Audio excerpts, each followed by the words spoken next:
Alegre-se e cante, ó filha de Sião, porque eis que venho e habitarei no meio de você, diz o Senhor.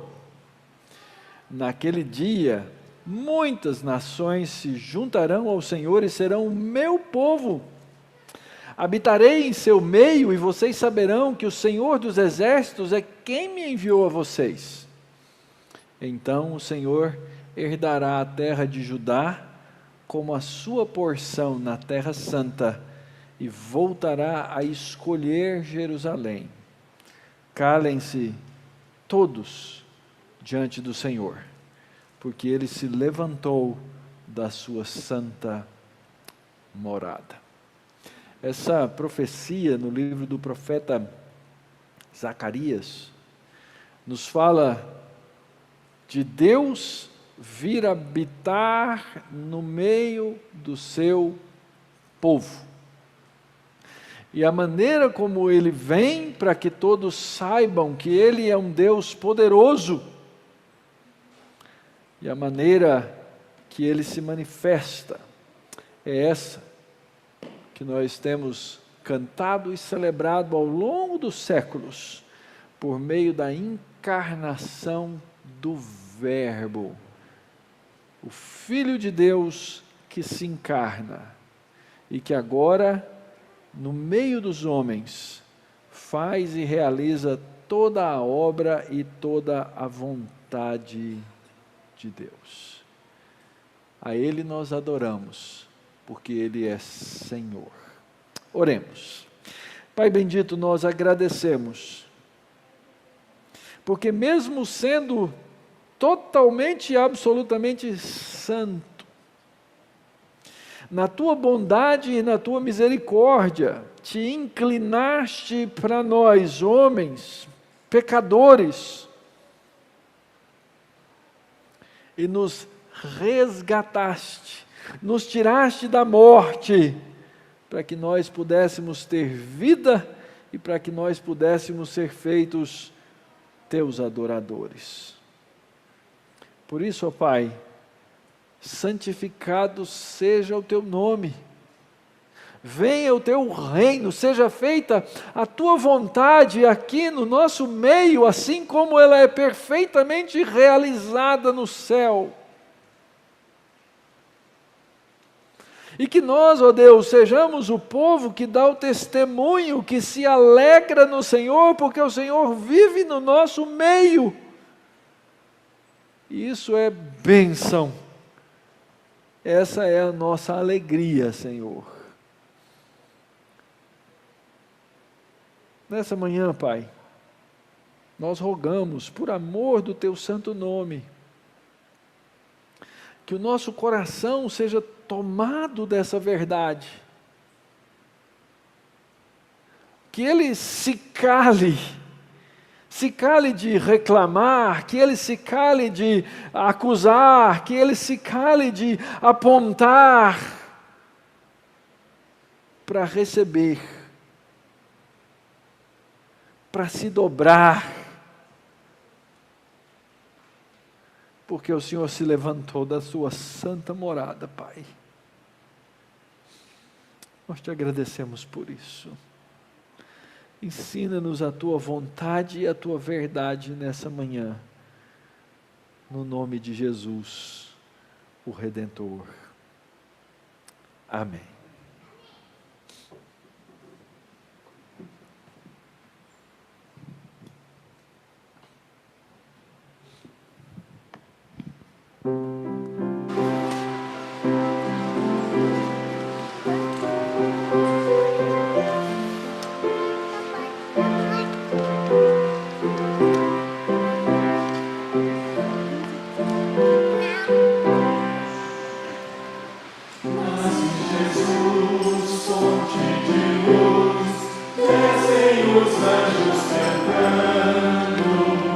Nasce Jesus, é nossa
Uma das belas coisas que existe na nossa inologia de Natal é a percepção da vinda de Cristo encarnado e nascendo humilde, da maneira como nasceu na cidade de Belém, mas tornando-se o grande rei. Então, os hinos, como esse, são belos. Eles dizem assim: salve, ó Cristo, firma teu justo império. Quando a gente vê bebê, eu não sei você, eu sou assim, dá vontade de amassar, né? Não dá? Mas a nossa história do Natal, ela não pode ficar só no bebê da manjedoura. A mensagem do Natal é de alguém que veio, sim, como um bebê encarnado, frágil, mas veio para firmar um império, o reino bendito, o reino do amor divino. Olha só como o Salmo 72 nos aponta para isso. Concede ao rei, ó Deus, os teus juízos e a tua justiça ao filho do rei. Que ele julgue o teu povo com justiça e os teus aflitos com retidão. Firma o teu justo império. Os montes trarão paz ao povo, também as colinas o trarão com justiça. Firma o teu justo império. Que o rei julgue os aflitos do povo, salve os filhos dos necessitados e esmague o opressor. Firma o teu justo império. Ele permanecerá enquanto existir o sol, enquanto durar a lua, através de gerações. Seja ele como chuva que desce sobre a campina ceifada, como aguaceiros que regam a terra, que em seus dias floresçam os justos e haja abundância de paz, até que cesse de haver lua. Firma o teu justo império.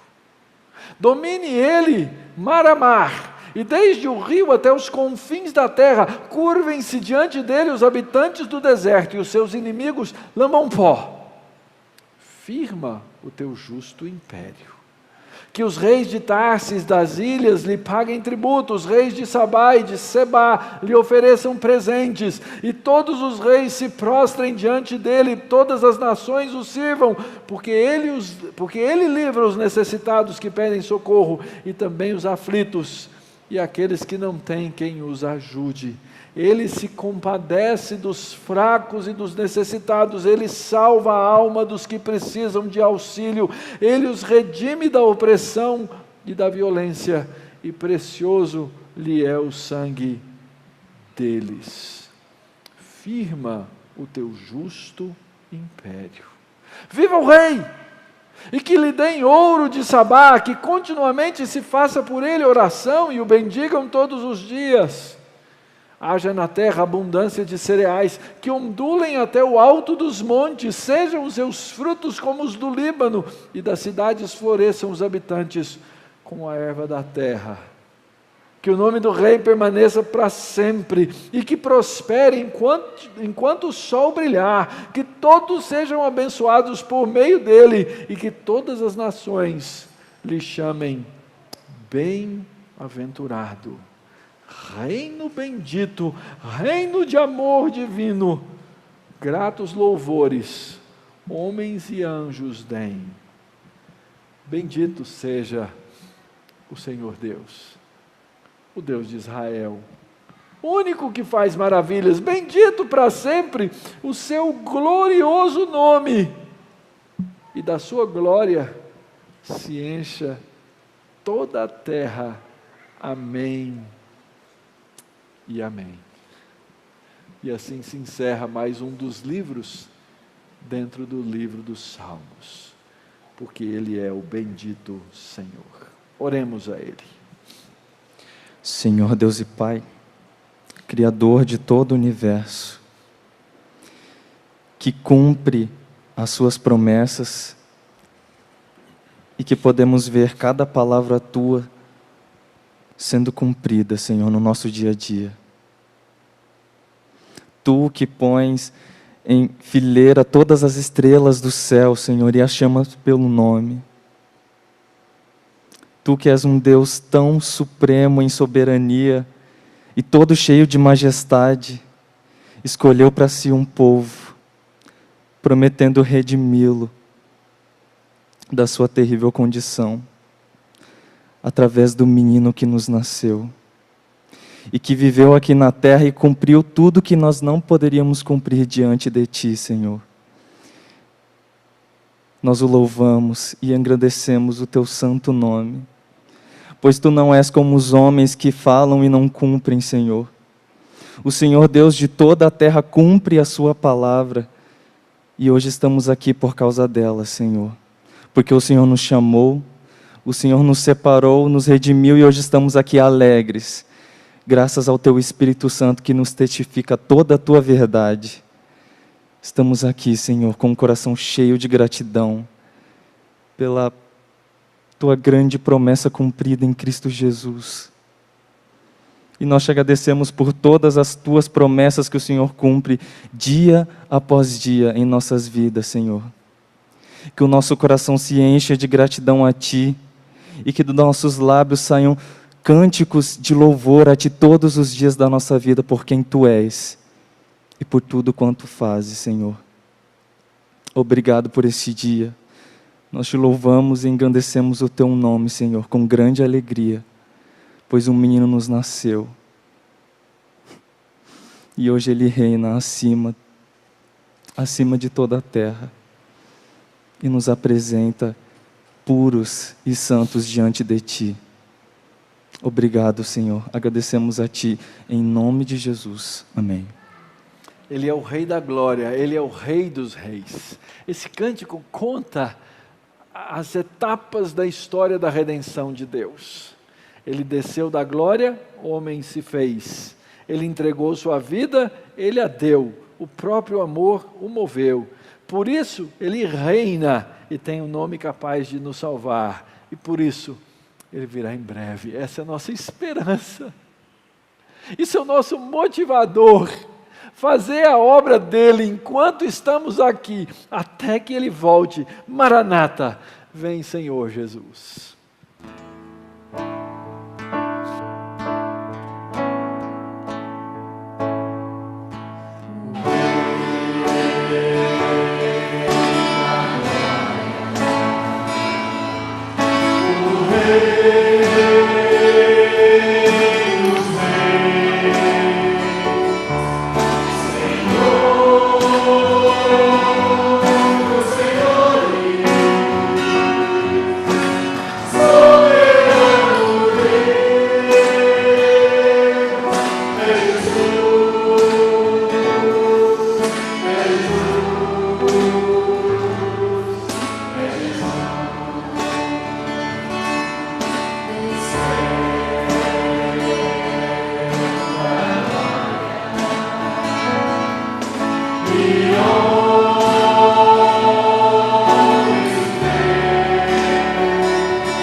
Paulo escrever aos Colossenses, ele vai falar dessa obra maravilhosa executada por Cristo. E o texto nos diz assim: Ele nos libertou do poder das trevas e nos transportou para o reino do seu Filho amado, em quem temos a redenção, a remissão dos pecados. Ele é a imagem do Deus invisível, o primogênito de toda a criação, pois nele foram criadas todas as coisas, nos céus e sobre a terra, as visíveis e as invisíveis, sejam tronos, sejam soberanias, quer principados, quer potestades. Tudo foi criado por meio dele e para ele. Ele é antes de todas as coisas, nele tudo subsiste. Ele é a cabeça do corpo, que é a igreja. Ele é o princípio, o primogênito dentre os mortos, para ter a primazia em todas as coisas. Porque Deus achou por bem que nele residisse toda a plenitude, e que, havendo feito a paz pelo sangue da sua cruz, por meio dele, reconciliasse consigo mesmo todas as coisas, quer sobre a terra, quer nos céus. E vocês, que no passado eram estranhos e inimigos do entendimento, pelas obras más que praticavam, agora, porém, ele os reconciliou no corpo da sua carne, mediante a sua morte, para apresentá-los diante deles santos, inculpáveis e irrepreensíveis. Se é que vocês permanecem na fé, alicerçados e firmes, não se deixando afastar da esperança do evangelho que vocês ouviram e que foi pregado a toda criatura debaixo do céu, e do qual eu, Paulo, me tornei ministro. Queridos, Cristo veio para nos libertar do poder das trevas e para reinar soberanamente sobre todas as coisas e sobre o seu povo, do qual ele é o cabeça. E nós devemos nos submeter a Cristo. Nós devemos olhar para o Senhor e clamarmos a Ele que tenha misericórdia das nossas vidas e que Ele perdoe os nossos pecados. Vamos ter alguns instantes de oração silenciosa, onde eu te convido a falar com Deus e a clamar a Ele por perdão e por misericórdia.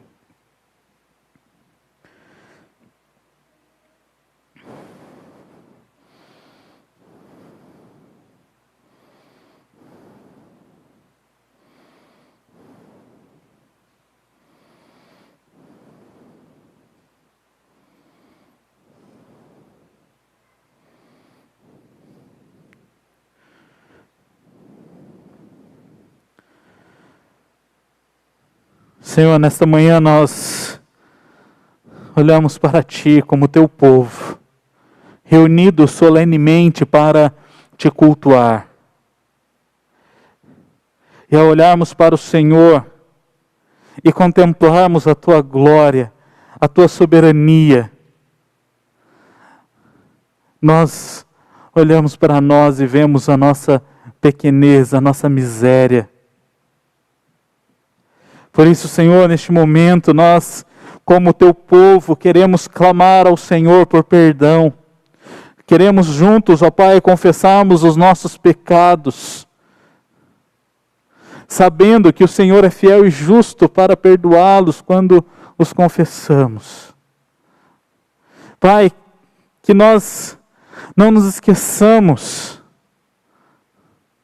da necessidade de vivermos uma vida contrita diante de Ti. Pai, que como povo possamos zelar pela vida de santidade uns dos outros. Que possamos, ó Pai, lembrarmos uns aos outros de que o Teu Filho amado veio ao mundo. E veio ao mundo com o propósito de morrer numa cruz e o fez, para que pudéssemos ter liberdade e pleno acesso à Tua presença. Senhor, que a obra de Cristo que nós acabamos de ler possa ser refletida no dia a dia, que nós possamos ser imitadores de Cristo, entendendo quem Ele é e o que Ele fez por nós. E que possamos, ó Pai, olhar para o Seu sacrifício e confessarmos os nossos pecados todos os dias e apresentá-los diante do Senhor, nos lembrando que o Senhor enviou Cristo para nos redimir. E somente por Ele nós vivemos, e somente por Ele nós fazemos o que fazemos. Essa é a oração que nós fazemos, em nome do Teu Filho amado, Jesus Cristo. Amém. Vamos juntos declararmos que sem Cristo nada poderíamos fazer e podemos fazer.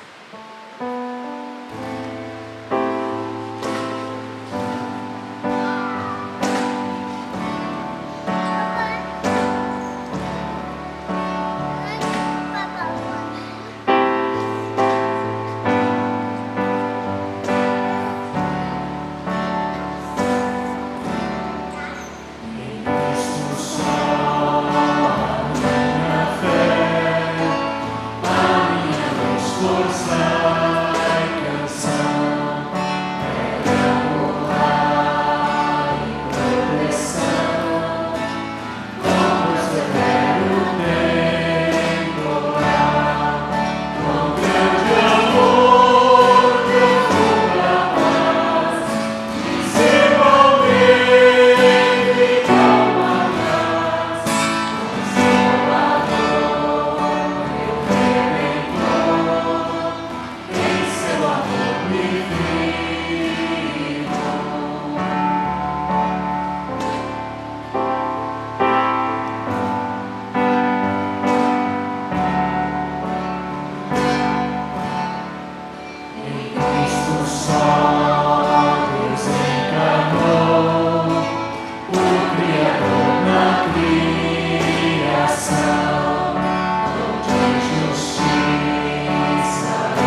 Os irmãos podem se assentar.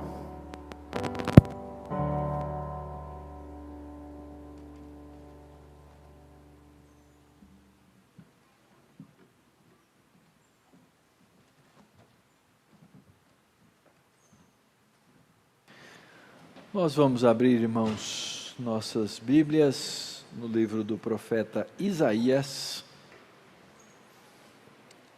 capítulo 9, nesse que é um texto bem conhecido, né, e tradicional de ser mencionado nessa época de Natal. Então, nós vamos fazer a leitura do texto, Isaías 9, de 1 a 7, e aí vamos meditar na Escritura. Diz assim a palavra de Deus: mas para a terra que estava aflita não continuará a escuridão.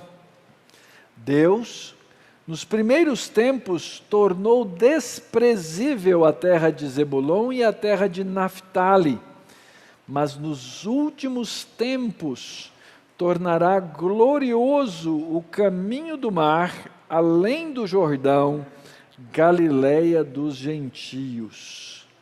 O povo que andava em trevas viu grande luz, e aos que viviam na região da sombra da morte, resplandeceu-lhes a luz.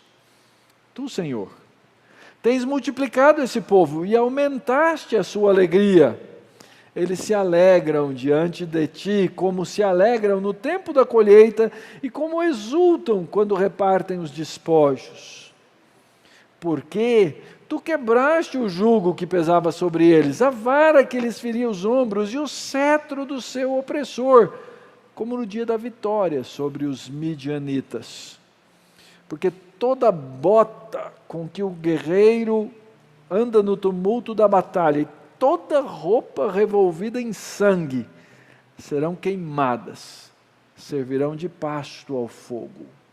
Porque um menino nos nasceu, um filho se nos deu, o governo está sobre os seus ombros, e o seu nome será Maravilhoso Conselheiro, Deus Forte, Pai da Eternidade e Príncipe da Paz. Ele estenderá o seu governo e haverá paz sem fim sobre o trono de Davi e sobre o seu reino, para o estabelecer e para o firmar com juízo e com justiça, desde agora e para sempre. O zelo do Senhor dos Exércitos fará isto. Oremos. Pai bendito, nos ensina a Tua palavra, nos alimenta com ela, nutre o nosso coração, reestrutura a nossa mente e dá-nos, ó Deus, pelo Teu Espírito Santo, a luz para entendê-la, a fim de que, entendendo, conheçamos mais ao Senhor, conheçamos mais a Tua bondade, a Tua misericórdia e a Tua glória, e Te sirvamos, ó Deus, com maior integridade. É a oração do Teu povo, é a oração da Tua igreja. Que as palavras dos meus lábios e o meditar do meu coração sejam agradáveis na Tua presença, Senhor meu, rocha minha, Redentor meu. Amém. Eu não sei como os irmãos costumam olhar para o dia a dia, as coisas que acontecem, os fatos, as notícias, o jornal, os movimentos sociais. Para mim, cada vez que vejo tudo que aparece por aí, é a percepção de um mundo de incredulidade. O mundo é incrédulo. Cada vez mais nós vemos com clareza tudo aquilo que se opõe a Deus. E eu acredito, irmãos, que nós estamos numa curva, não é? E essa curva agora, ela tende a ser descendente. nossa geração, gerações anteriores e até mesmo por vários séculos, o mundo tem vivido num ambiente no qual aqueles valores que nós chamamos de valores judaico-cristãos são prevalecentes. E eu falo isso não só pela presença da igreja, mas a presença da igreja e dos valores na cultura. Até então, parece-nos que vivíamos num mundo cristianizado. Entretanto, quando você vai a alguns lugares do mundo, em alguns deles o evangelho talvez nunca chegou, mas em alguns lugares o evangelho já foi marcante, já foi forte, já foi presença. E hoje, as novas gerações não sabem nada desse evangelho. Muitos anos atrás eu fui ao Egito, e lá no Egito eu perguntei para o nosso guia, se ele conhecia, se ele sabia o que era a Bíblia, e ele disse, não, nunca tive um nas minhas mãos. Era até compreensível num certo sentido, afinal ele estava lá num país que a cultura dominante e a religião dominante é outra e oposta ao cristianismo. Então ele cresceu sem ver uma Bíblia. Mas vá, por exemplo, ao berço da Reforma Protestante. Vá ao lugar onde foi escrita a nossa confissão de fé, a confissão de fé de Westminster, que é uma região na cidade de Londres. No fim do culto, pergunta para o Ricardo e para a Cleide, gerações e gerações de crianças, jovens e adultos que nunca ouviram falar de Jesus e da Bíblia, não sabem, ouviram assim talvez de passagem, talvez tenham visto em um museu, não sabem o que é Escritura, é descendente. O velho continente, a Europa, vê um tempo em que as Escrituras tendem a desaparecer, e outros lugares do mundo também. Então, pastor, o senhor está dizendo que acabou? Eu não sei, não sou profeta. As coisas que Deus faz ao longo da história são impressionantes. O continente africano, que era um lugar onde a Bíblia não existia, há um ressurgimento ou há um levantamento do cristianismo. No lugar onde o cristianismo é absolutamente rejeitado, na China, por causa do governo do Partido Comunista, há um movimento de crescimento, de evangelização, de conversões impressionantes. Então, eu não estou dizendo que eu sei o que vai acontecer no futuro, na história nesse tempo. Eu sei o que vai acontecer lá na frente, quando Jesus voltar, isso já está escrito, a gente pode afirmar com garantia. Mas o meu ponto é o seguinte, irmãos, nós vivemos num mundo de incredulidade.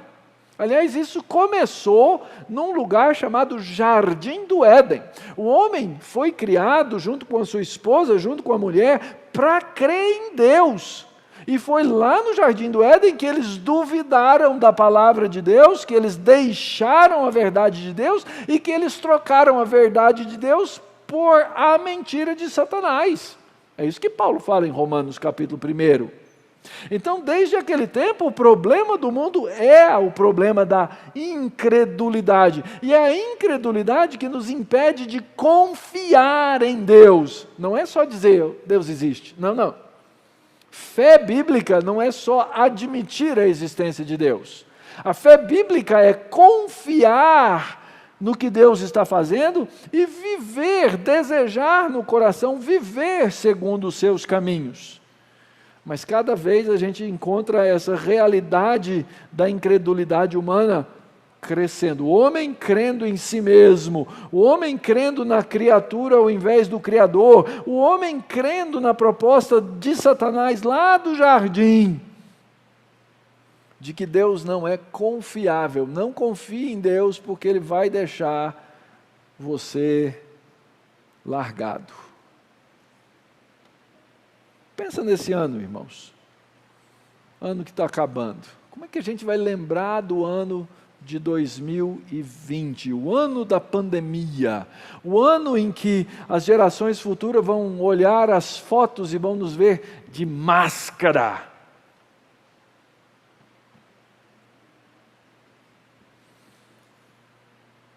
O que você espera para 21? Você acha que 21 vai ser melhor? Ah, não, pastor, vai ser, tem que ser. Se não for melhor, não tem jeito, né, pastor? Não tem jeito de pior. Pior não fica.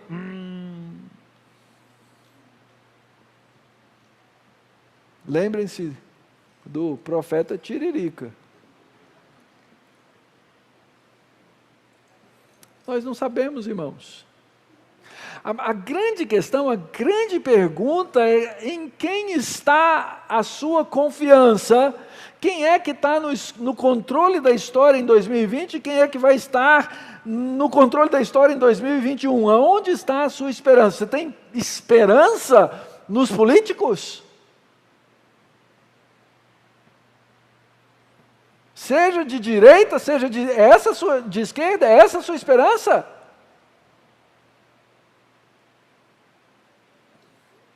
Você tem esperança nas organizações mundiais de que elas estão aí para fazer o bem?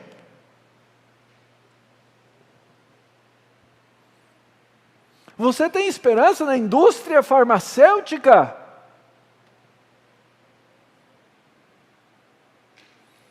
Ora, irmãos, mesmo que em algumas dessas coisas, eu não estou dizendo que não existe nenhum político com virtude, eu não estou dizendo que as coisas do mundo não podem ter qualquer virtude, mas mesmo que em algum deles ou alguma dessas coisas haja virtude, a nossa esperança real não pode estar nessas coisas.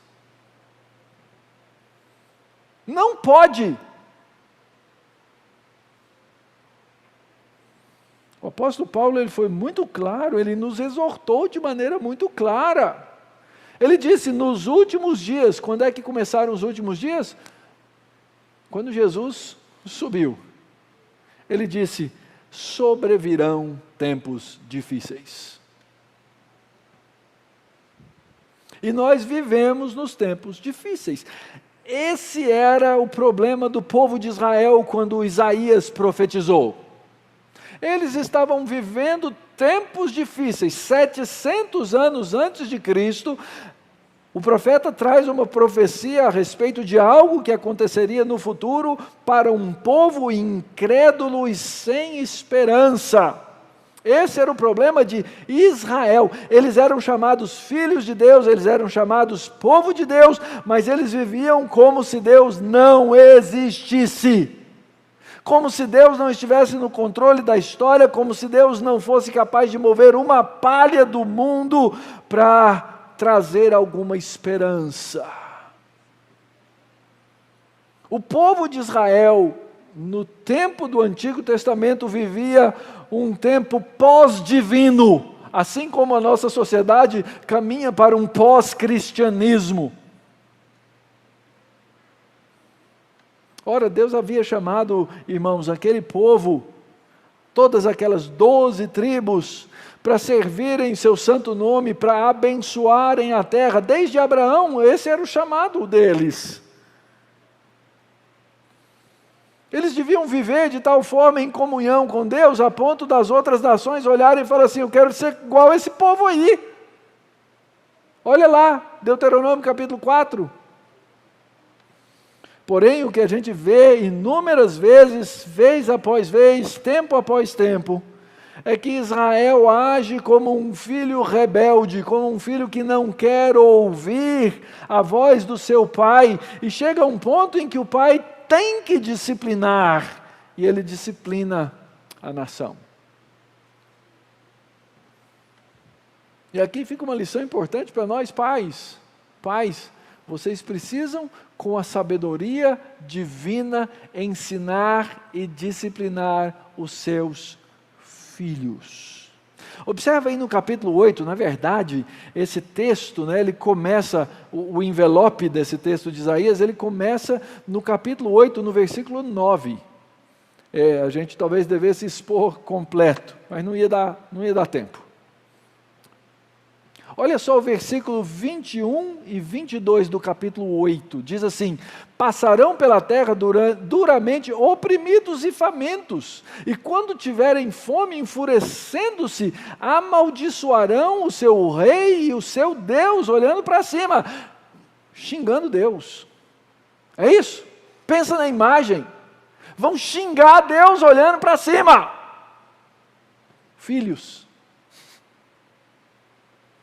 Verso 22, olharão para a terra, eis aí angústia, escuridão, sombras de ansiedade, serão lançados em densas trevas, é a mão de Deus trazendo essas coisas sobre eles.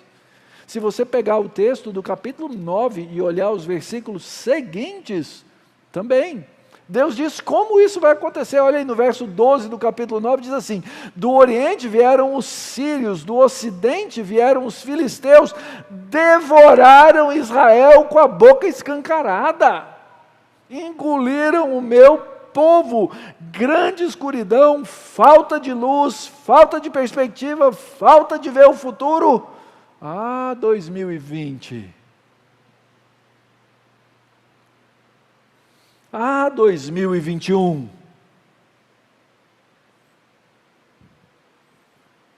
Há tempos futuros.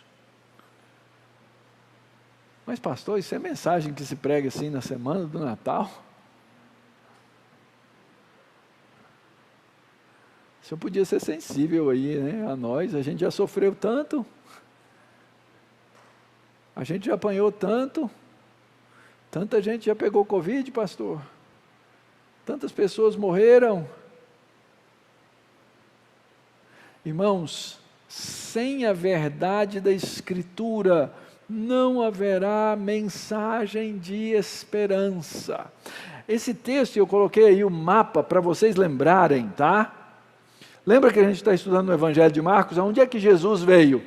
Galileia. Galileia. O lugar aonde Deus veio manifestar a sua esperança. Um contexto triste, um povo sofrido na mão de governantes ímpios, de religiosos falsos, um povo que vivia assim, sem esperança. Por isso o nosso texto começa com essas palavras: a terra que estava aflita, a terra de escuridão, a terra desprezível, essa é a terra a qual o texto se refere, essa região de sombra e de morte, a Galileia, que é chamada Galileia dos gentios. Pastor, como é que um território que historicamente Deus deu para as tribos de Israel, que o povo de Israel vivia lá, que Zebulon, Naftali, Dan moravam naquele lugar, como é que esse lugar pode ser chamado de Galileia dos gentios? Porque era o lugar mais fraco, era o lugar onde as guerras, onde os inimigos entravam em Israel. Era o lugar onde havia os estupros de guerra, onde havia os filhos bastardos, onde havia as ocupações. Era um lugar sofrido. Nós estudamos no domingo passado, um lugar onde tinha a cidade de Genezaré, onde havia criadores de porcos, um animal considerado imundo para o povo judeu.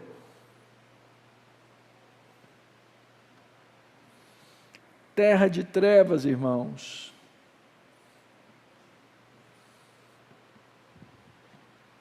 Aquilo que as nações se tornam quando estão afastadas de Deus. E a grande pergunta então, qual é a mensagem que poderia ser trazida para aquele povo? Qual seria uma mensagem libertadora? Qual esperança? Afinal de contas, eles já vinham passando por isso há séculos.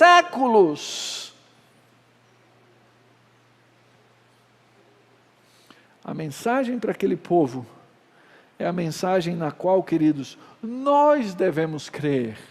É a mensagem que vai nos trazer a esperança real e verdadeira para 2021.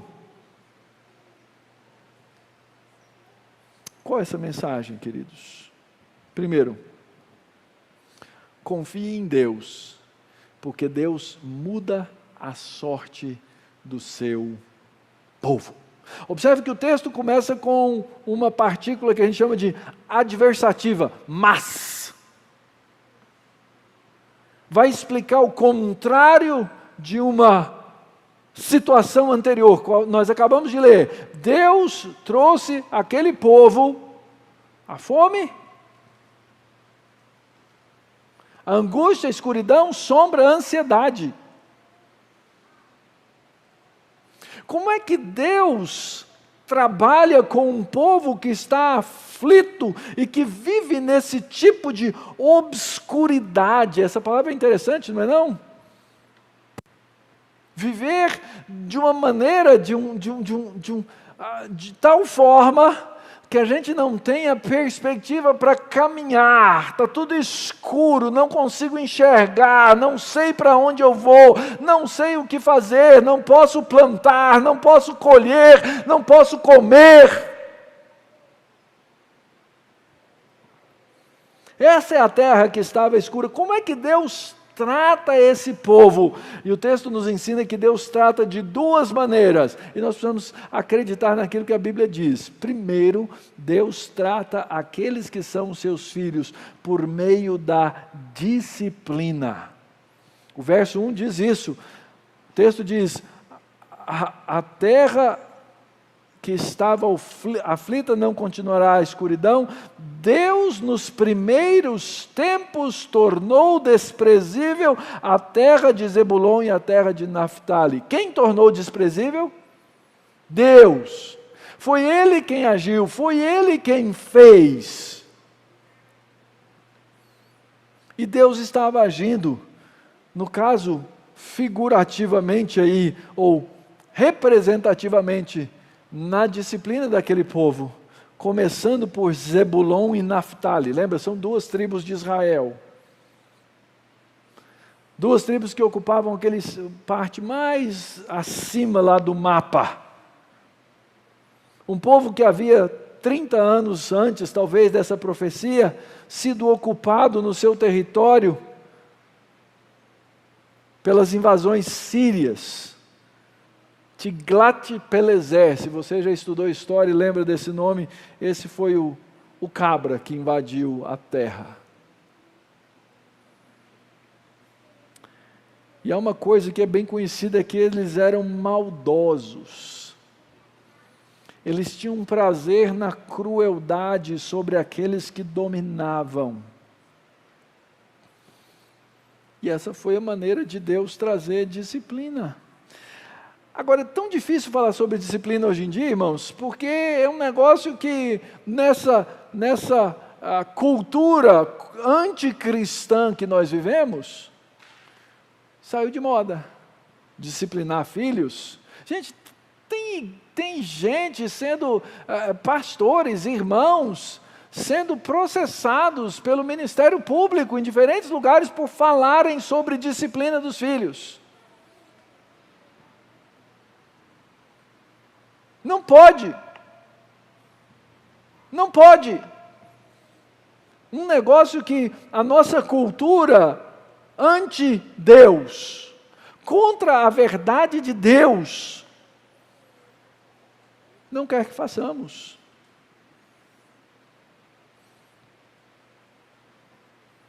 Hoje até que já não é assim mais, mas alguns anos atrás era assim: não fala não para a criança, porque ela vai ficar traumatizada.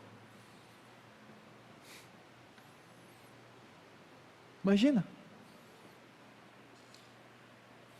Mas o fato, irmãos, é que quando a perversidade é deixada sem disciplina, aqueles que têm um coração inclinado à perversidade, nós acreditamos no pecado original, em nós e nos nossos filhos, nós nos tornamos mais perversos, mais abusivos, menos respeitadores. Mas aqueles que são filhos de Deus, os seus eleitos, Deus os disciplina. A Bíblia ensina que os incrédulos, Deus entrega ao pecado. Está lá em Romanos capítulo 1. Ele entrega. Quer pecar? Vai pecar.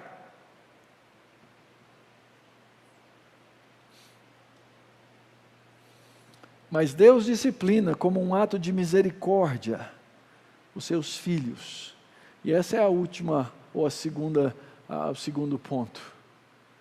O texto diz, mas ele vai pegar esse caminho de morte e vai usar de misericórdia. Por que Isaías usa essa expressão? Aí eu vou precisar voltar lá no mapinha de novo, meu auxiliar aí, nesse aqui. O que acontece? Todo mundo que vinha do Oriente para chegar ao mar, o lugar de passar era exatamente esse lugar aí. Por isso é chamado Caminho do Mar. E por isso também se torna a Galileia dos gentios. Quem vinha do sul e ia para o norte também passava. Esse era um corredor, era um entroncamento. Por isso que Isaías chama de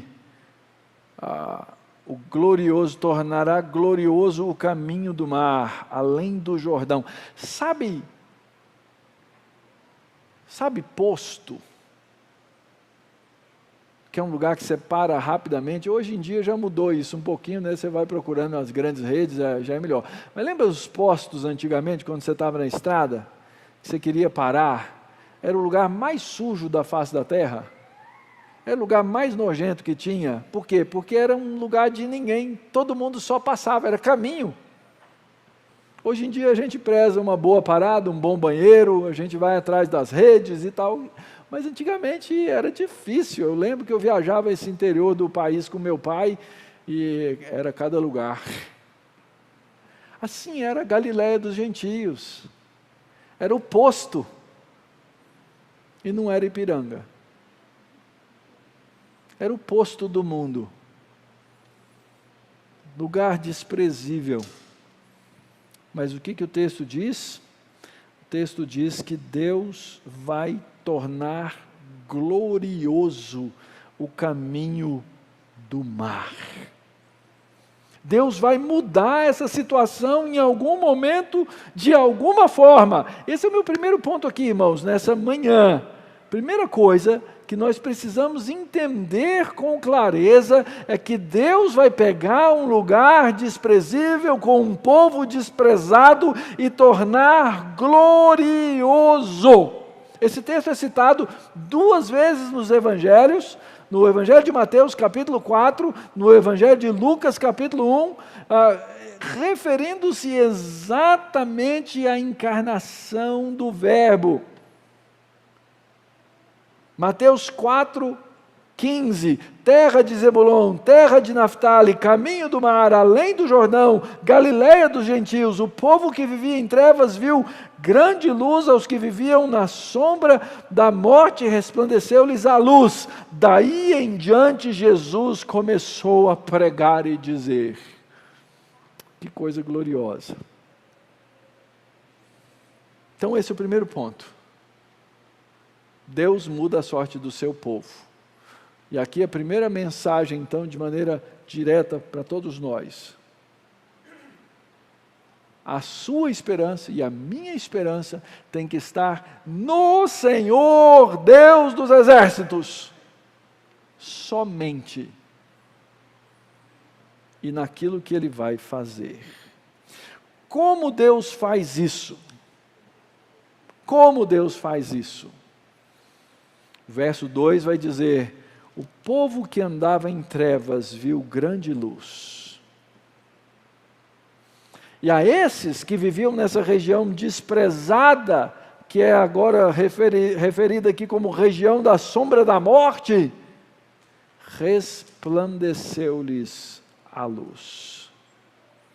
Irmãos, Deus é o único que pode trazer luz onde houver trevas. E esse povo que andava no escuro, tateando, sem saber para onde ia, e sem saber onde parar, provavelmente se despencando dos abismos, a esse Deus é que Deus se revela. E esse texto está aí exatamente para que nós saibamos de onde vem a luz, e a luz vem para que a gente saiba para onde ir. Irmãos, A vida sem a luz de Deus para nos mostrar para onde ir. É viver sem significado. É vida vazia, é vida que se resume ao hoje, ao agora. É vida que se resume à busca de um último prazer, porque nada mais tem graça. Quem sabe esse prazerzinho aqui me deu uma alegria e uma vontade de continuar até o próximo dia. Sem Deus, nós vivemos dentro do mar da incoerência, da depressão, da infelicidade, sombra de morte.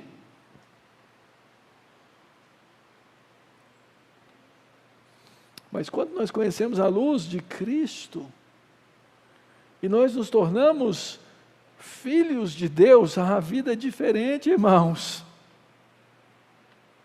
Porque os filhos de Deus andam na luz.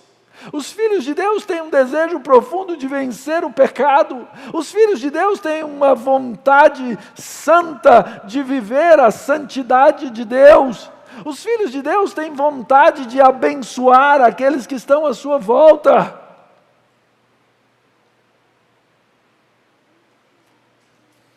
Deus não brilhou a luz sobre essa região obscura do mundo para nos dar um princípio geral de vida.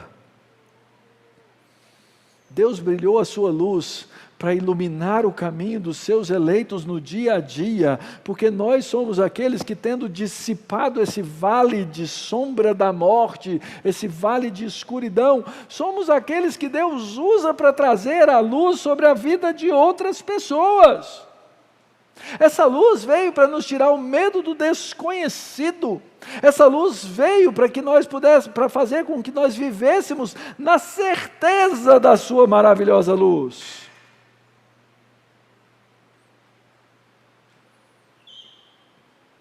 Isso vem através de alguém. E esse alguém é o Verbo de Deus, o Filho de Deus encarnado, que veio para experimentar os nossos temores, para experimentar a própria morte que a gente tem medo, para que crendo nele não precisemos mais temer nem mesmo a morte. Está com medo do Covid, querido? Está com medo de morrer? Está com medo de entrar lá para aquela curvinha lá? Dos cento e quantos já? Deixa eu te dizer uma coisa. Não há necessidade disso.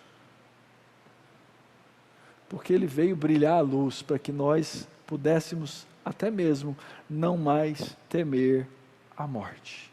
Essa é a primeira maneira de como Deus faz. A segunda maneira é que Ele restaura uma alegria que é diferente para os seus filhos. Que não é aquela alegria dos comerciais de TV, não é aquela alegria fugaz, não é aquela alegria do brilho de Natal e das lâmpadas de Natal que somem depois do Natal, não. É a alegria de viver diante de Deus.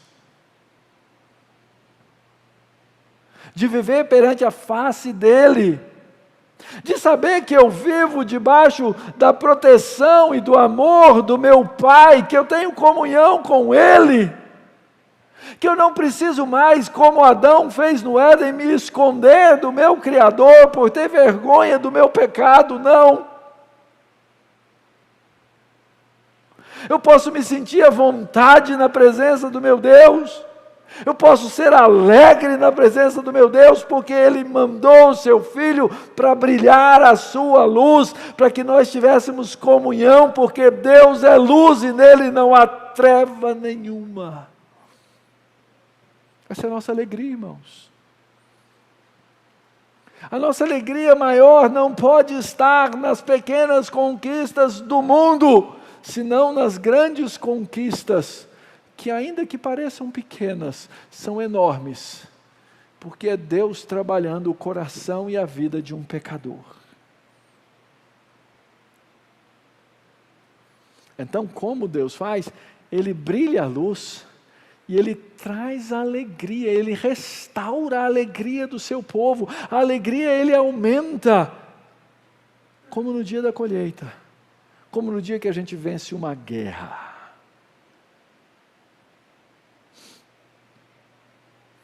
E por último, dentro desse bloco, Ele brilha a luz, Ele traz alegria e Ele liberta da opressão. Como é que Deus nos liberta da opressão? Primeira coisa, o texto diz assim, que Ele tira o jugo de sobre eles. Jugo é aquela canga que se coloca em animais para dirigir uma junta de bois, de cavalos, algum tipo de animal. Você coloca a canga aqui no pescoço e ele vai ter que ir para o lado que for dirigido. Ela é um peso.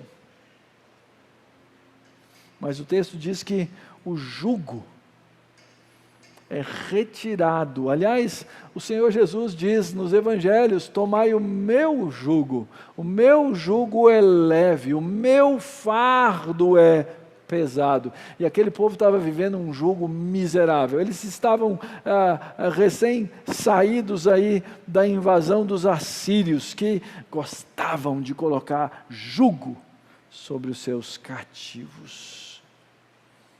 Deus tira o jugo.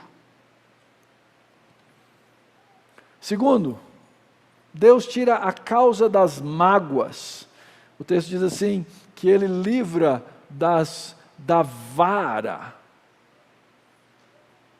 Verso 4, a vara que lhes feria os ombros. Você imagina então uma carroça com um assírio e um chicote em cima. E o povo de Deus, aqueles animais ali na frente, dirigidos e sendo chicoteados, e sendo chicoteados, e sendo chicoteados. O texto diz assim, Ele não vai deixar mais bater em você.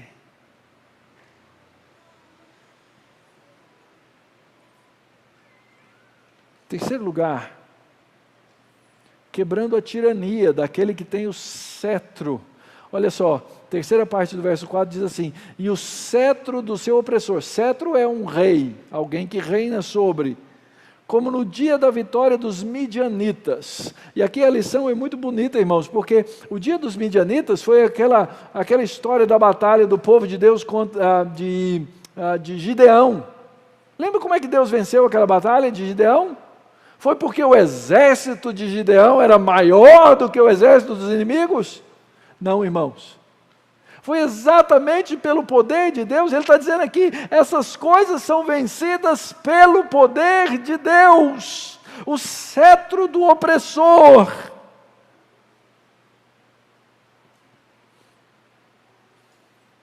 Deixa eu então fazer uma aplicação aqui agora, irmãos. Lembra do que o apóstolo Paulo diz lá em Romanos capítulo 6, versículo 11? Ele diz, não reine, portanto, o pecado em vosso corpo mortal. A opressão do pecado não é controladora, ela não está mais sobre os filhos de Deus.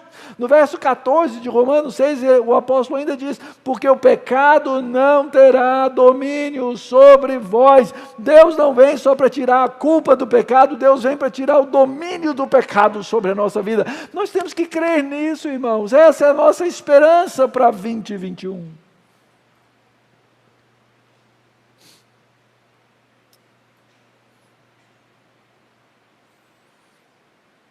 Tirando o jugo, tirando a causa das mágoas, quebrando a tirania, e por último, vingando os inimigos.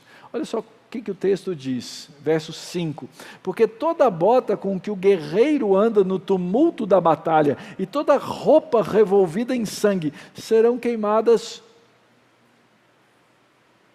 servirão de pasto ao fogo. Pensa como eram as batalhas naquele tempo.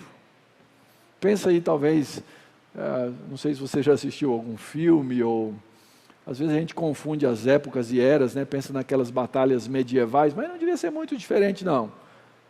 Uma ferramenta, uma espada, uma lança, um escudo, e era corpo a corpo. Era sangue mesmo. Ou, como se dizia, foi um banho de sangue. O texto diz que Deus vinga essas coisas, mas a maravilha de Deus fazer isso é tremenda, irmãos. Às vezes a gente tem um sentimento de vingança pecaminoso. Sabe quando você assiste aquele filme que o cara finalmente dá o golpe e vence o inimigo, e agora você fala assim, yes! A vitória de Deus é diferente. Olha a beleza. Diz que Deus vai pegar o sangue embebido naqueles calçados, naquelas roupas que cheiram a morte, e Deus vai purificar, vai jogar tudo no fogo, vai eliminar tudo aquilo lá, para que não existam mais guerras, para que exista real esperança. A figura que Isaías está usando aqui é a figura para descrever a cessação da guerra, o tempo em que a paz será completa. Até as botas, e ninguém queimava bota, ninguém queria queimar um calçado naquela época, a gente não tinha indústria, era tudo feito à mão, mas Deus faz cessar, queimando, porque eles podiam estar certos de que as armas agora depostas não seriam mais empunhadas, os passos dados naquelas botas que trouxeram toda aquela guerra agora são silenciosos, as vestes agora misturadas com sangue, tanto dos vencedores quanto vencidos, vai para o fogo.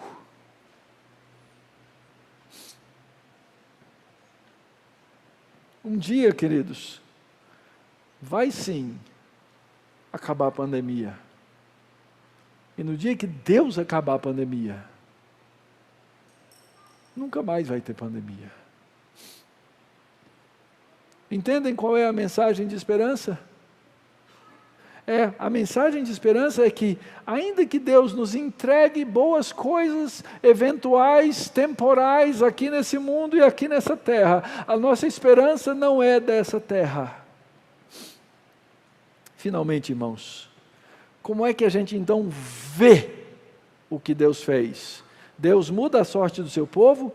Como Deus muda a sorte do seu povo? Brilhando a luz, trazendo alegria, libertando da opressão. E finalmente, como é que nós podemos ver isso? E aí sim entra a história do Natal. A encarnação do Filho de Deus. Por isso o texto, e se você observou lá, olhou aí na sua Bíblia, eu espero que ela esteja já nesse formato, isso é uma poesia. Todo o texto, verso 1 e 2, é uma narrativa do verso 2 até o verso 7, ou melhor, até muitos capítulos para frente, são poesia.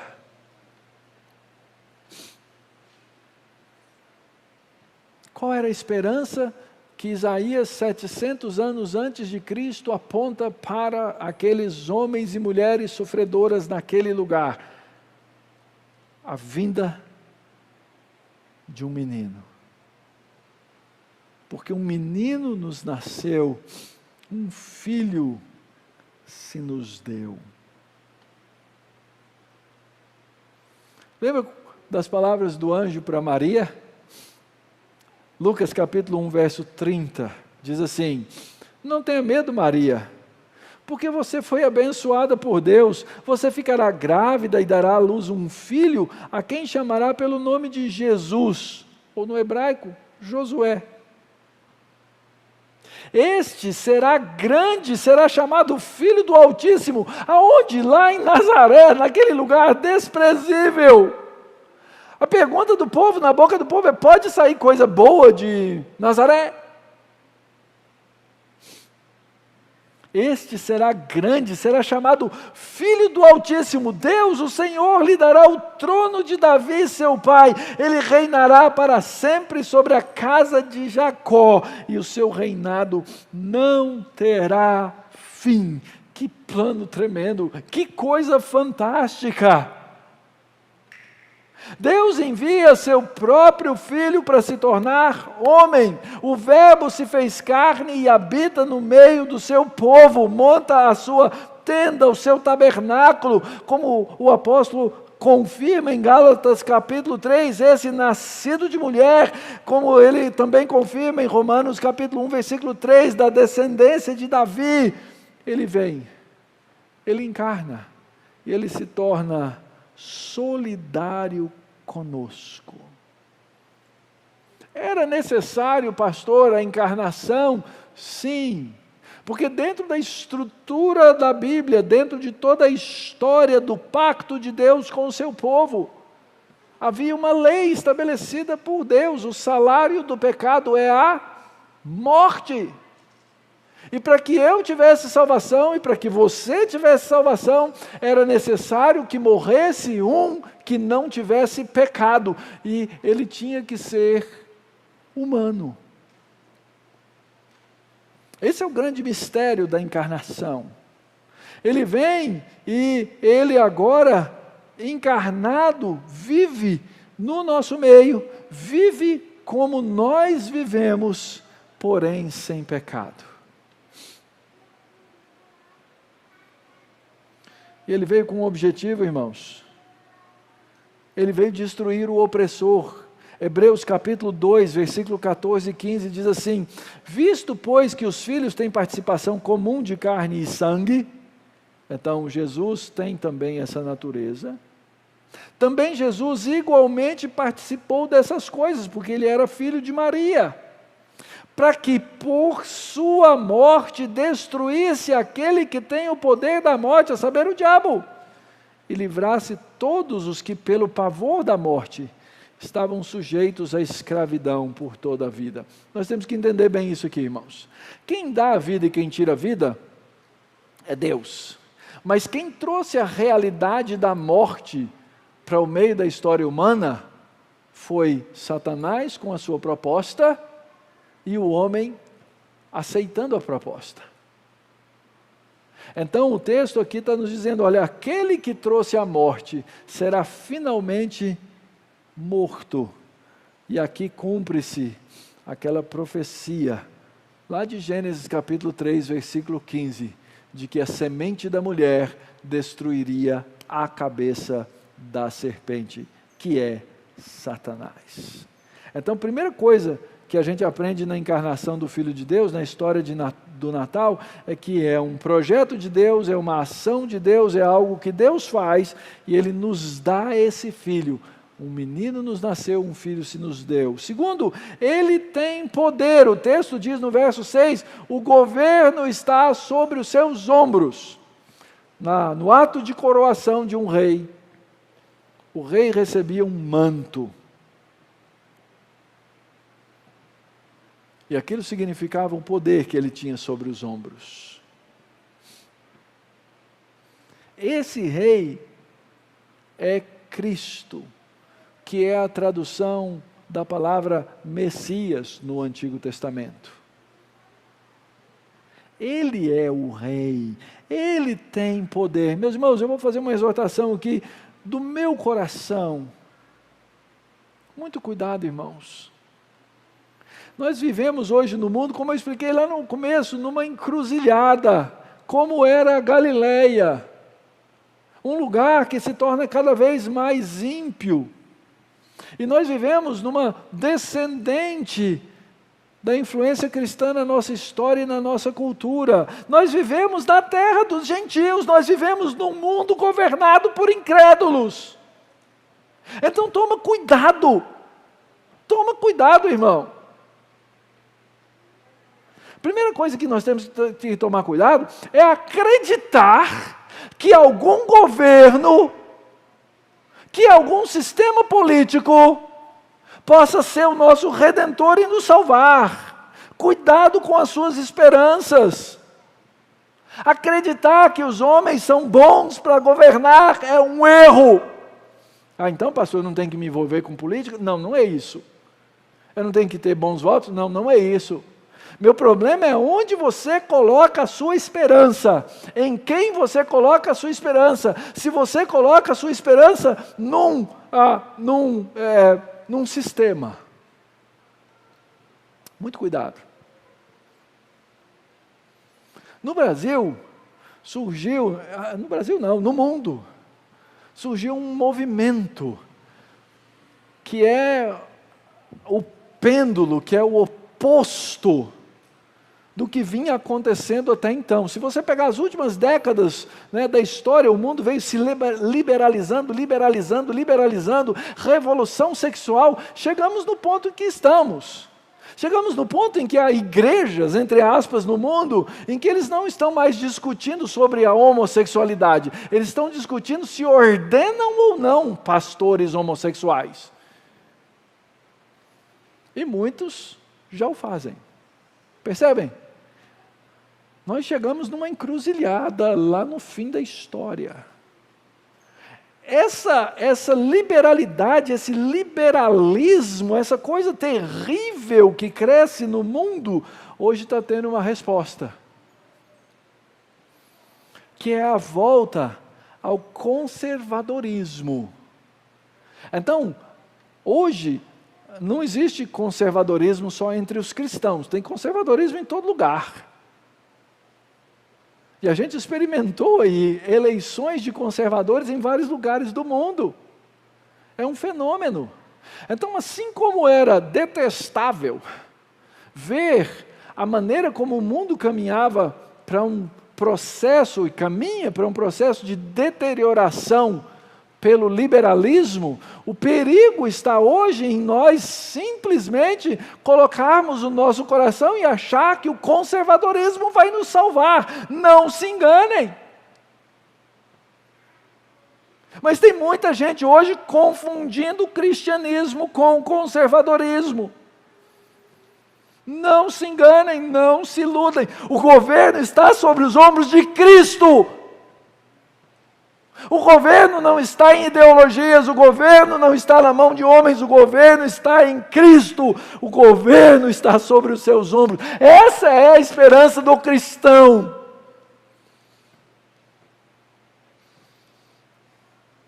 Então, o seu envolvimento, querido,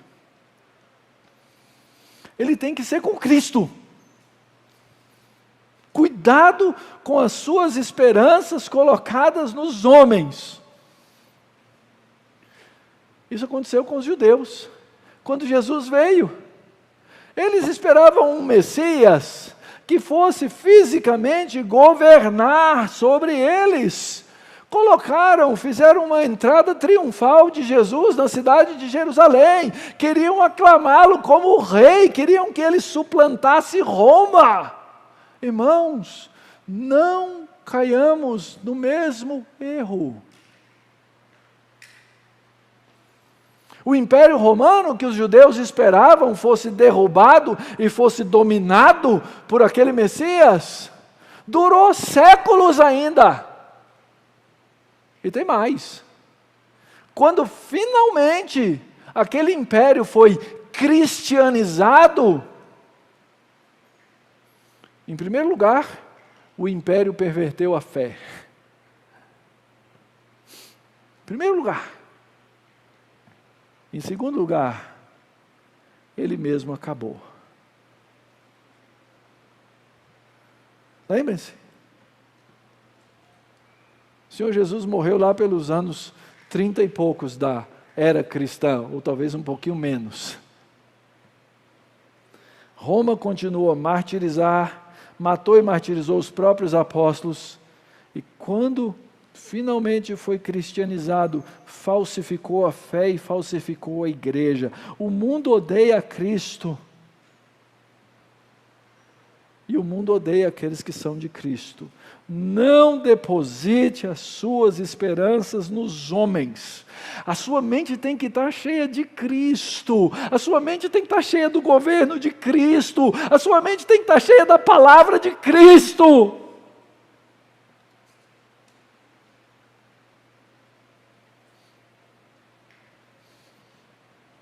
Cuidado. Porque no nosso meio evangélico a gente começa a cristianizar a impiedade dos homens. Então, em primeiro lugar, a encarnação. Em segundo lugar, o poder está sobre os seus ombros. Em terceiro lugar, ouça, Ele é bondoso, Ele usa a sua bondade. Então o texto caminha e diz, e o seu nome será Maravilhoso Conselheiro, Deus Forte, Pai da Eternidade e Príncipe da Paz. Deus faz as coisas que faz por aquilo que Ele é. Então o texto diz, e seu nome será, refere-se claramente à pessoa de Cristo e à sua encarnação. Quem é que pode te dar bons conselhos? O pastor? A igreja? Deus pode usar. O pastor, a igreja, o irmão, todos nós.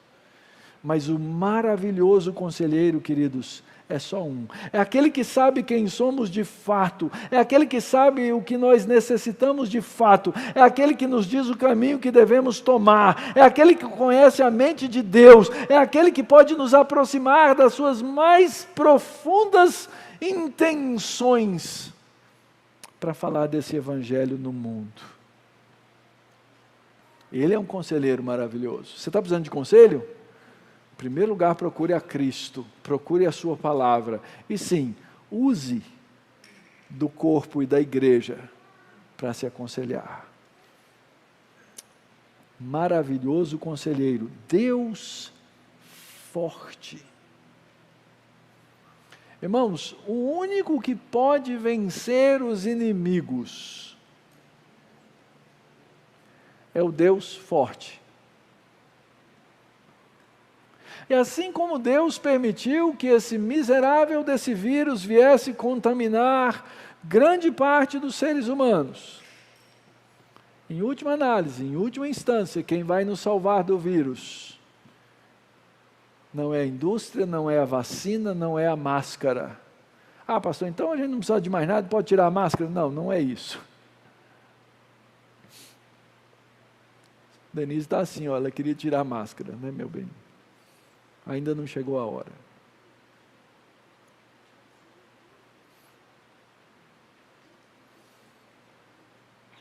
Ele é Deus forte, irmãos. Sabe quando é que esse vírus vai sumir? Quando Deus quiser. Pode ser por meio da vacina, pode ser de qualquer uma delas.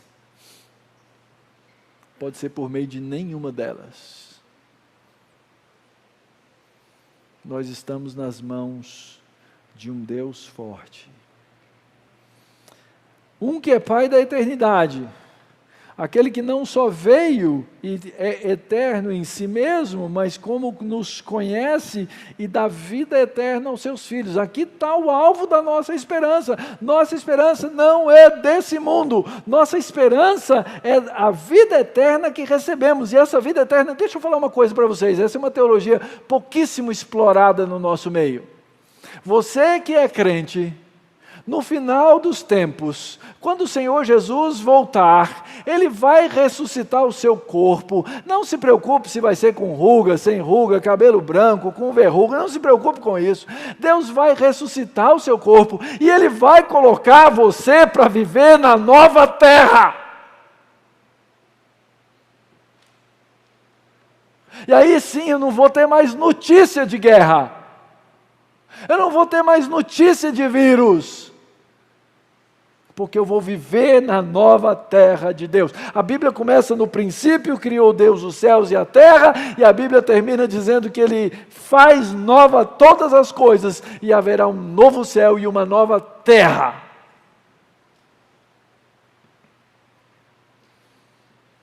E eu vou viver lá. E lá não vai ter mais lágrima, não vai ter mais guerra. Porque o Rei vai prover tudo, absolutamente tudo, que nós precisamos. Aí então, nós vamos ver a obra completa do Príncipe da Paz. Ele já me deu paz com Deus?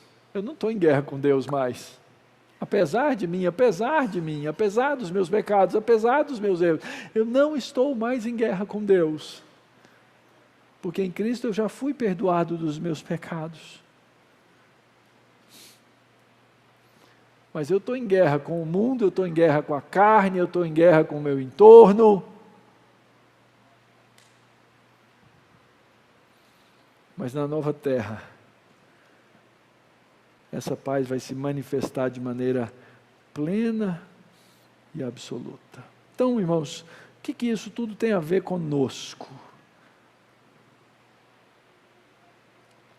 Eu acredito que na história Deus já trouxe tempos de prosperidade para determinadas nações, já trouxe tempo de prosperidade para o povo de Israel no Antigo Testamento, já trouxe tempos de prosperidade para diferentes locais do mundo. Creio que nós até mesmo já vivemos dentro dessa cultura judaico-cristã alguns tempos melhores. Mas lembra de uma coisa? Quando é que terminou a Segunda Guerra Mundial? 1900 e... não fazem 100 anos. O mundo estava em guerra.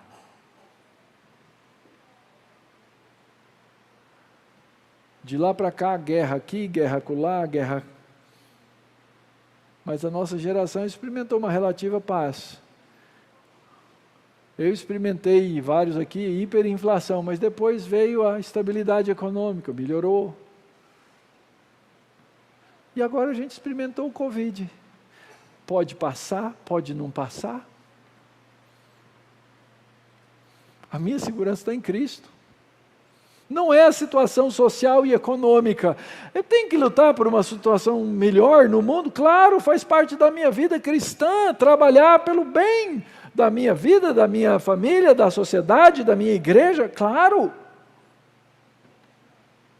Mas não adianta nada você ter prosperidade em todas as coisas e não ter prosperidade na sua alma. E quem pode mudar a realidade da sua alma é só esse que veio e encarnou, Cristo. Quem pode te livrar da opressão, do pecado, da culpa, do domínio e do poder da morte é só Cristo. Não coloque a sua esperança em outro, só em Cristo.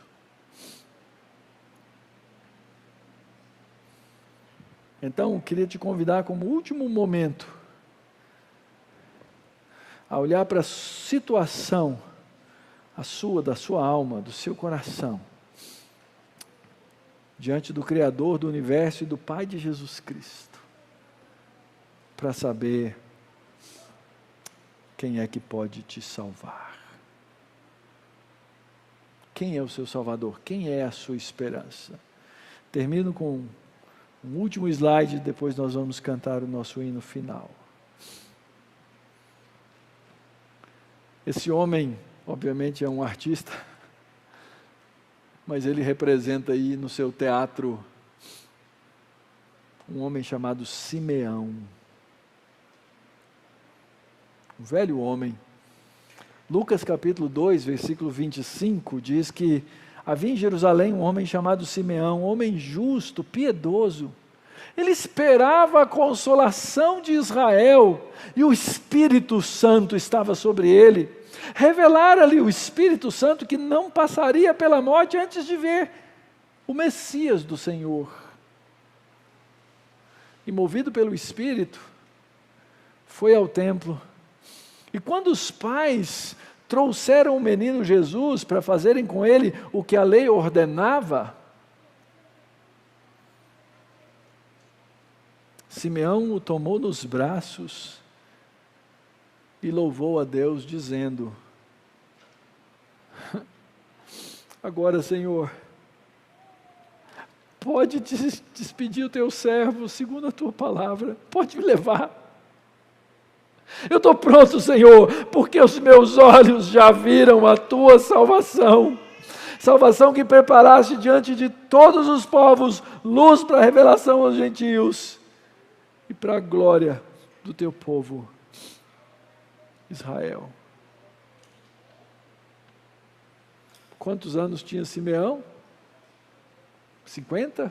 60? 70? sei. Mas ele virou-se para o Senhor e disse: Senhor, pode me levar.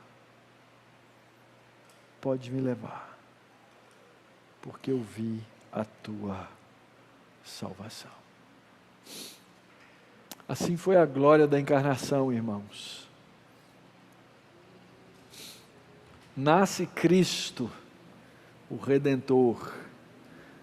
Os anjos cantaram ao Rei Jesus, esse que traz a paz, esse eternamente honrado, esse é quem nós cantamos com alegria.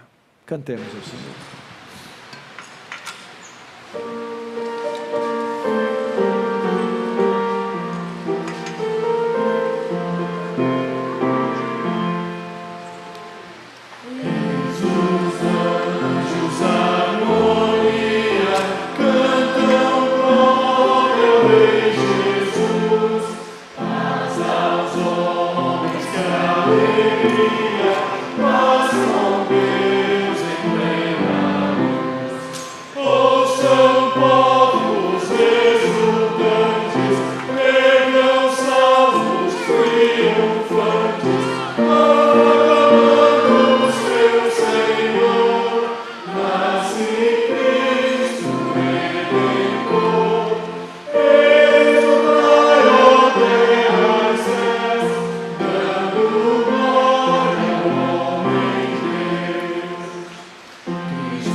Nós vamos orar, irmãos. Nós vamos lembrar aqui de muitos pedidos de saúde, de necessidades, daqueles que o Senhor recuperou das enfermidades,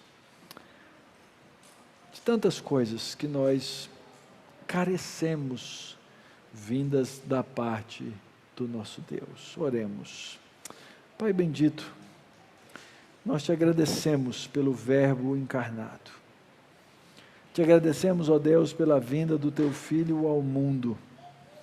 Te agradecemos, ó Deus, pela tua imensa bondade em ter executado no tempo e na história tão maravilhosa redenção que pode nos dar esperança.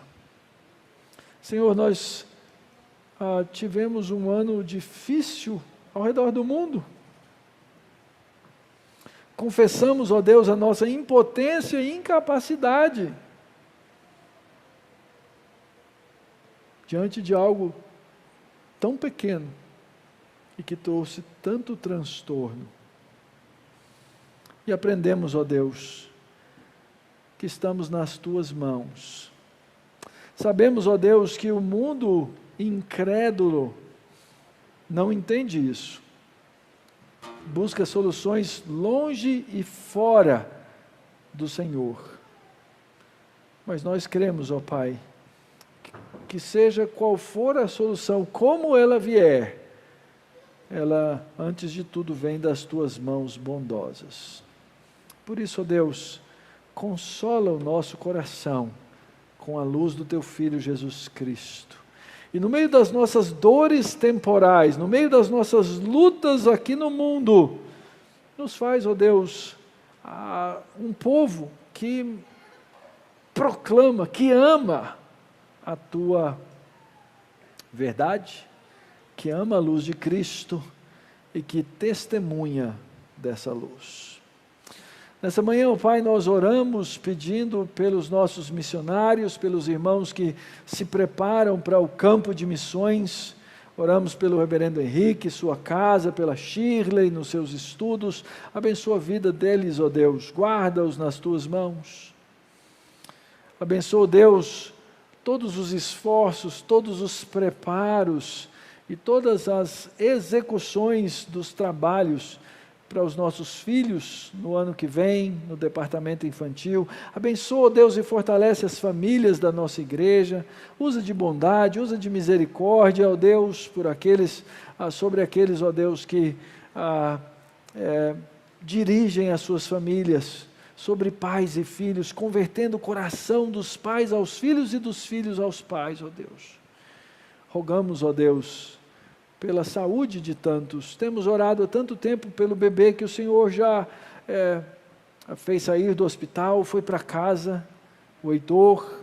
Continuamos a orar pela dona Rosa, mãe da Pamela, pelo Gabriel, que se recupera de uma cirurgia, pela dona Maria, mãe do Peter, que está com Covid, e outros irmãos que estão adoecidos, seja dessa ou de outras enfermidades, que o Senhor esteja, ó Deus, agindo na vida deles. Oramos, ó Deus, por aqueles que o Senhor já recuperou dessa doença e de outras. Obrigado, Deus, pela recuperação da Marcele, obrigado pela recuperação do Ricardo e de toda a sua casa. Obrigado por outros, ó Deus, que o Senhor tem preservado. Obrigado, ó Deus, por esses todos que ao longo dos dias o Senhor tem levantado e tem restaurado a saúde. Oramos nessa manhã, ó Deus, pela prova que a Nayara vai fazer, na finalização dos seus estudos. Abençoa de maneira rica aquela irmã tão preciosa. Oramos pelas mamães grávidas, pela Rose, pela Natália, e por outras, ó Deus, que o Senhor tem usado e abençoado com filhos da aliança. Guarda a nossa igreja, Pai, guarda a igreja no Brasil, guarda a igreja da Barra Funda, no meio das igrejas aqui na nossa nação. Vemos, ó Deus, tanta divisão, tanta desordem, que o Senhor use de misericórdia. Guarda nosso país, ó Pai, guarda os nossos governantes, dá-nos, ó Deus, a Tua paz, dá-nos graça. É a oração que nós fazemos, ó Deus, agradecidos no nome de Jesus, o menino que nos nasceu. Amém. E a vós outros que não erais povo, mas agora sois povo de Deus, que não tinhas alcançado misericórdia, mas agora alcançastes misericórdia. Que o Senhor vos abençoe e vos guarde. Que o Senhor faça resplandecer o rosto sobre vós e que o Senhor tenha misericórdia de vós. E que sobre vós o Senhor levante o seu rosto e vos dê a paz. No amor de Deus o Pai, na graça de Jesus o Filho e na comunhão doce do Espírito Santo, hoje e sempre. Amém. Sentemos, irmãos.